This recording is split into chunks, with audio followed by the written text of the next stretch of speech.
Parliament ఎన్నికల schedule వచ్చేలోపు Mahabub Nagar parliament నియోజకవర్గంలోని అన్ని నియోజకవర్గాలలో 3 రోజుల పాటు పాదయాత్ర చేయనున్నట్లు సిడబ్ల్యూసి సభ్యులు చెల్లా వంశీచంద్రెడ్డి తెలిపారు. నారాయణపేట నియోజకవర్గం కాంగ్రెస్ పార్టీ కార్యకర్తల విస్తృత స్థాయి సమావేశం ఎమ్మెల్యే చిట్టెం పర్ణికారెడ్డి అధ్యక్షతన జరిగింది. ఈ సమావేశానికి ముఖ్య అతిథిగా సిడబ్ల్యూసి సభ్యులు చెల్లా వంశీచంద్రెడ్డి వచ్చారు. ఈ సందర్భంగా ఆయన మాట్లాడుతూ మహబూబ్ నగర్ పార్లమెంటు నియోజకవర్గానికి ముఖ్యమంత్రి రేవంత్ రెడ్డి కోఆర్డినేటర్గా ఉన్నారు కాబట్టి వారి సూచన మేరకు ప్రతి నియోజకవర్గాల స్థానికంగా ఎమ్మెల్యేల ఆధ్వర్యంలోని కాంగ్రెస్ పార్టీ కార్యకర్తల సమావేశాలు నిర్వహించడం కూడా జరుగుతుందని ఆయన తెలియజేశారు. మహబూబ్ నగర్ పార్లమెంట్ల 2 ప్రాంతాలు కూడా అతి త్వరలోనే సీఎం రేవంత్ రెడ్డి భారీ బహిరంగ సభలు కూడా నిర్వహించనున్నట్లు ఆయన తెలియజేశారు. తెలంగాణ రాష్ట్రంలోనే మహబూబ్ నగర్ పార్లమెంట్ల కాంగ్రెస్ పార్టీకి భారీ మెజారిటీ వస్తుందని ఆయన ధీమా వ్యక్తం చేశారు. తెలంగాణ రాష్ట్రంలోని అత్యధికంగా పార్లమెంటు స్థానాలను కాంగ్రెస్ పార్టీ గెలుచుకోబోతోందని ఆయన చెప్పారు. దేశంలోని కాంగ్రెస్ పార్టీ అధికారం చేపట్టి రాహుల్ గాంధీ ప్రధాని అవ్వడం ఖాయమని ఆయన చెప్పుకొచ్చారు. రాహుల్ గాంధీ ప్రధాని అయినాక నారాయణపేట నియోజకవర్గానికి కావాల్సినటువంటి పనులు మంజూరు చేసుకొస్తారని చెల్లా వంశీచంద్రెడ్డి మాటిచ్చారు.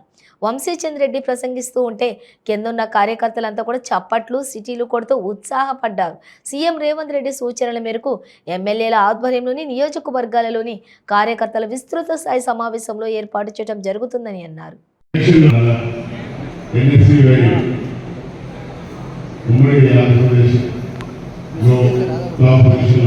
ఎన్ని విధాలుగా చెప్పినా కూడా మన వంశీచంద్ర రెడ్డి గారు అన్ని ప్రయత్నిస్తుంది. దాంట్లో ఎక్స్ఎమ్మెల్యే కూడా ఉంది. కాంగ్రెస్ పార్టీకి అన్ని విభాగాల్లో సేవల నుంచి ఈరోజు మా ముందుకి ముఖ్య అతిథిగా వచ్చిన వాళ్ళు జిల్లా అధ్యక్షులు వీరారెడ్డి గారి కుమారుడు ప్రశాంత్ రెడ్డి గారిని మన జిల్లా అధ్యక్షులు చూస్తున్నాం.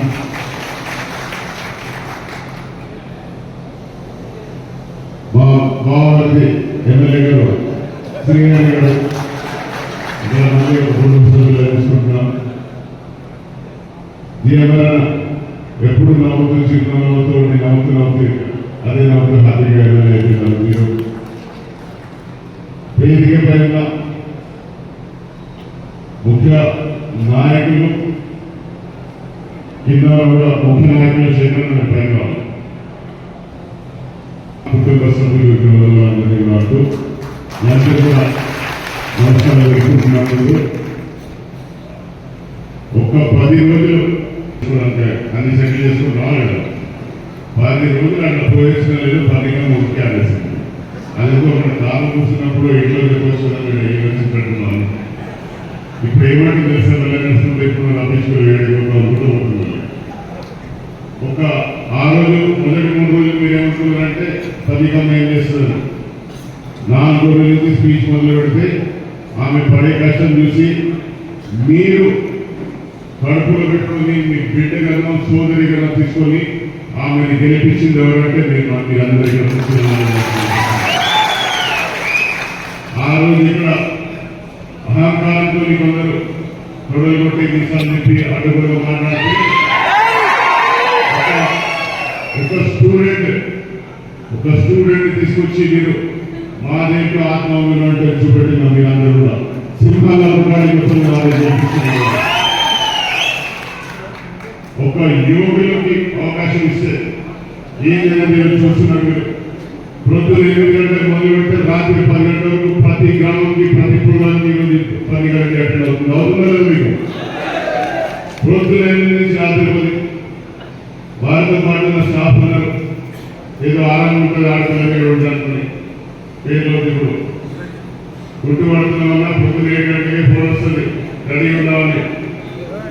మళ్ళీ రాత్రి 10 గంటలకు తీసుకున్నాం. మళ్ళీ గంటసేపు లెటర్లకు డెకేషన్ ఇస్తుంది. మాకు మిగిలింది 11 నుంచి రాత్రి పొద్దున 7 గంటల వరకే.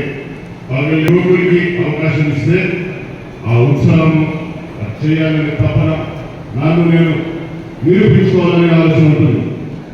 ఎట్లయితే పర్ణికారెడ్డి చేసిందో ఎన్నికల్లో మనకి అండగా ఉంటుంది. వాళ్ళు మన వ్యతిరేకంగా చేసిండ్రు, మన ఓడమంటే చేసిండ్రు. కానీ మనం గెలవద్దనే ఒక్క రోజు కూడా వాళ్ళ ప్రతిపక్షంగా ఉండలేకుండా మనం ఇవ్వడానికి ప్రయత్నం చేస్తున్నారు.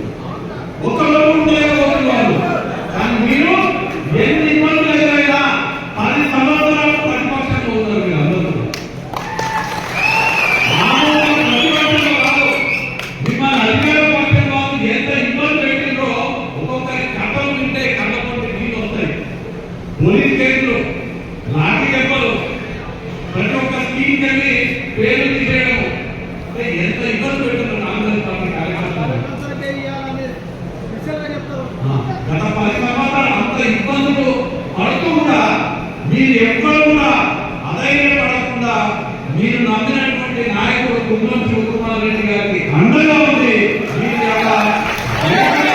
ఆహ్వానిస్తున్నటువంటి అందరూ కూడా మనస్ఫూర్తిగా అభినందిస్తూ నంద్యాలలో ఉన్న కార్యకర్తలు అంటే ఎట్లుండాలంటే నారాయణపేట కాంగ్రెస్ పార్టీ కార్యకర్తలు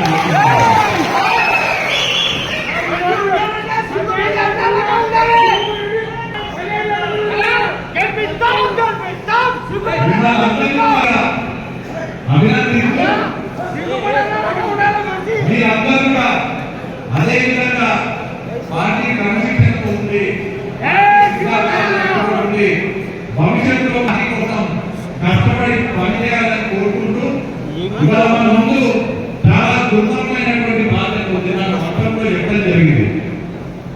రానున్న నాకు మొదలు చెప్పిండ్రు లోక్సభ ఎన్నికల్లో ఏప్రిల్ వచ్చే అవకాశం ఉంది అనే మాట మొదలు చెప్పడం జరిగింది. ఎప్పుడు లోక్సభ ఎన్నికలు వచ్చినా నా ఉద్దేశంలో శాసనసభ ఎన్నికలు అయిపోయినా ఇప్పుడు మనం మీలో ఉన్నటువంటి ముఖ్యమైనటువంటి బాధ్యత లోక్సభ ఎన్నికలు. నేను లోక్సభకి పోటీ చేస్తాను, నేను అభ్యర్థిగా ఉంటాను కావాలనే ఆటకు ఆ మాట ఇస్తలేదు. ఎందుకు లోక్సభ ఎన్నికలో మనం అత్యధిక మెజార్టీ నారాయణపేటకి ఇవ్వడం ఎందుకు ముఖ్యమంటే ఈ లోక్సభకి స్వయంగా మన ముఖ్యమంత్రి ఏ నారాయణపేట కొడంగల్ని రెండు సంఘాలుగా చూసుకుంటున్నాడో ఏదైతే నారాయణపేట కొడంగల్ని దండనగరాలుగా చూసుకుంటున్నాడో ఆ వ్యక్తి, ఆ ముఖ్యమంత్రి, ఆ పాలకుడు ముద్దు బిడ్డ ఆ రేవంత్ రెడ్డి ఇవాళ మహబూబ్ నగర్ లోక్సభ నియోజకవర్గానికి కోఆర్డినేటర్ గా ఉన్నారు. మన ముఖ్యమంత్రి కోఆర్డినేటర్ గా ఉన్నటువంటి మహబూబ్ నగర్ లోక్సభ నియోజకవర్గాన్ని అత్యధిక మెజార్టీతో గెలిపించి సోనియాకు కాగే గారికి మా నియోజకవర్గానికి మా రేవంత్ ఇన్ఛార్జ్ ఉన్నాడు. తప్పకుండా 7 నియోజకవర్గానికి మన ఇన్ఛార్జ్ ముఖ్యమంత్రి గారు రేవంత్ అన్న గారు. ఆ రోజు మీకు తెలుసు, సభకు వచ్చిన రోజు కూడా ఆయన ఏమన్నాడో మీకు తెలుసు. నారాయణపేట కొడంగల్ పక్క పక్కన ఉంటాయి కాబట్టి 2 జంట నగరాలుగా చూసుకుంటామని చెప్పారు. కాబట్టి మీ అందరి మీద బాధ్యత ఎంత ఎక్కువైంది. ఆయనకి ఆయన ఇన్ఛార్జ్ ఉన్న లోక్సభ నియోజకవర్గానికి మనం ఓట్లేసి మన ఎంపీ అభ్యర్థిని గెలిపించుకుంటే ఆయనకు కూడా మన మీద దృష్టి కొంచెం ఎక్కువైతుంది. అవునా కాదా? మరి మీ అందరి సహకారం ఇలానే ఉండాలి. రానున్న ఎలక్షన్ లో ఎక్కడ కూడా మీరందరూ అనుకుంటుండొచ్చు పని కమ్మ దగ్గరకు వస్తే పని అయిపోతుందని. పని అభివృద్ధి పరంగా తప్పకుండా అవుతుంది. ఈ పార్టీ పరంగా కొంచెం టైం ఏంటి అప్పుడు అనిపిస్తుందనే చూసుకుంటాడు. ఎందుకంటే మళ్ళీ మీరు వచ్చి నాతో పంచాయతీ పంచాయతీ పెడితే మనకే కష్టం అవుతుంది. కాబట్టి కలిసి కట్టుగా ఉండాలంటే త్వరగా